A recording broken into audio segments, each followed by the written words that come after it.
Poder Confiar. Muito bem, nós hoje estamos recebendo aqui mais uma vez, com muito prazer, o Dr. Antônio Scafuto, médico reumatologista lá da Reumato Center, e ele vai falar sobre espondilite anquilosante. Pois é, o que é espondilite anquilosante? Talvez seja mais comum do que a gente pensa, né?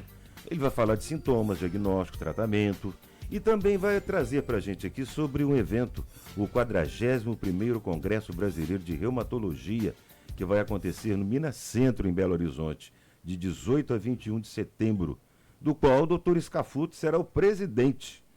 Esse congresso é o maior evento de reumatologia da América Latina. Doutor Antônio Scafuto, mais uma vez, muito obrigado pela sua disponibilidade em nos atender. Bem-vindo. Muito obrigado pelo convite, bom dia a todos, sempre um prazer estar aqui com vocês. Vamos primeiro falar da espondilite anquilosante, doutor? Bem, como você abriu o programa dizendo que talvez ela seja mais comum do que se pensa, e é uma verdade. É realidade? Então? É uma realidade. E o que acontece é o seguinte, muitos dos pacientes que têm espondilite anquilosante demoram muito a ter o seu diagnóstico, porque é uma doença que a manifestação ocorre em jovens, em adolescentes e em jovens adultos. Olha. O pico de incidência dos primeiros sintomas é em torno dos 20 a 30 anos de idade. Raramente a doença surge após os 40. E como são pessoas jovens, em geral, elas não desconfiam que tem uma doença reumática, que existe um tabu que reumatismo é para velho, né? E não é. Então o paciente às vezes ele pena, ele faz uma via crucis através de vários departamentos médicos, vários especialistas, procurando a causa da doença, e aquilo é um espondilite. Isso é ruim porque atrasa muito o diagnóstico e o prognóstico da doença a longo prazo. A longo prazo. Qual é o sintoma, doutor? O principal sintoma que o paciente tem é dor na coluna, coluna vertebral. Principalmente na coluna lombar, ao nível de bacia óssea, mas muitas vezes a dor pode ser na coluna cervical, na cintura escapular e na cintura pélvica também pode ocorrer, mas geralmente não é o primeiro sintoma. Sim. Mas como o paciente apresenta o sintoma de uma dor lombar, uma lombalgia, e essa lombalgia tem uma característica interessante, ela piora com o repouso. Olha! Então o paciente é aquele adulto, jovem, que ele acorda de manhã com muita dor, às vezes 3, 4, 5 horas da manhã, o paciente já começa a se levantar da cama, porque a cama se torna um pesadelo para ele. Aí já começa a pensar, é o meu colchão, é a minha cama, aquela coisa, ou o meu travesseiro. Exatamente. Né? E vai empurrando. Então é o que a gente chama de uma dor de ritmo inflamatório. Quando você repousa, a dor piora. Isso é genético, doutor? Tem uma ligação genética. Nós temos um gene, né, que você herda isso dos seus genitores, né, que é chamado o HLA-B27. Sim. Quando você tem o HLA-B27, sua chance de ter a espondilite aumenta muito.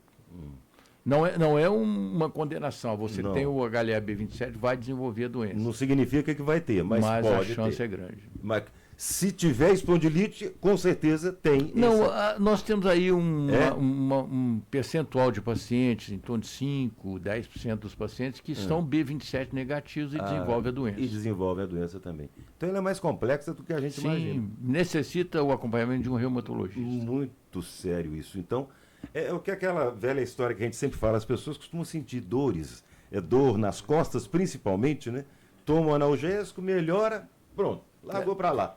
Semana que vem começa de novo, um analgésico, melhora e não procura o médico. Ao primeiro sintoma de dor na lombar, deve-se procurar um médico para fazer análise? Sim, o reumatologista é o mais indicado, mas o ortopedista, nós temos hoje grandes bons ortopedistas na cidade, que são capazes de investigar a doença, de desconfiar da doença e normalmente nos encaminham. Isso é que é importante. Porque como é feito esse diagnóstico? No caso, digamos que vá a um ortopedista. Que diagnóstico ele faz para poder determinar, olha, é melhor você procurar um reumatologista, porque isso pode ser espondilite anquilosante? Bem, a primeira coisa que o profissional tem que ter em mente é a característica da dor. Sim. A dor da espondilite é uma dor, como eu disse, de ritmo inflamatório. O paciente repousa, começa a doer. Ele ficou sentado na sala de espera do médico durante 30, 40 minutos. Quando ele levanta, ele já está com dor. Quando E é ele uma começa dor aguda. acusa. E ele, quando começa a movimentar, dá um alívio. Sei. Então, aquela dor matinal, o paciente acorda com dor, como eu disse, 4, 5 horas da manhã, está levantando com dor, sentindo muito. A boa resposta no início, principalmente, é o uso de anti-inflamatórios. Qualquer anti-inflamatório dá um alívio muito bom, mais do que analgésico. Sei. Você toma um anti-inflamatório, um diclofenaco, naproxeno, qualquer um deles, e alivia. Isso no início, né? Agora, a partir de um determinado momento, você tem que pesquisar. A pesquisa do HLA-B27 é importante. Sim. E, normalmente, a gente faz uma ressonância da bacia óssea, procurando alterações na sacro ilíaco. Nós temos uma articulação na bacia óssea, que é o sacro com o ilíaco, e essa articulação chama articulação sacro-ilíaca.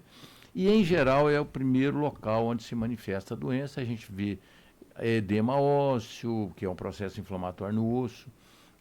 No início, às vezes, não tem uma erosão cortical no osso, mas depois de algum tempo você já começa a ver que a articulação já começa a erodir e mostrar alguma irregularidade que o radiologista ou o reumatologista percebe. Né? E o tratamento? Diagnosticado, qual é o tratamento?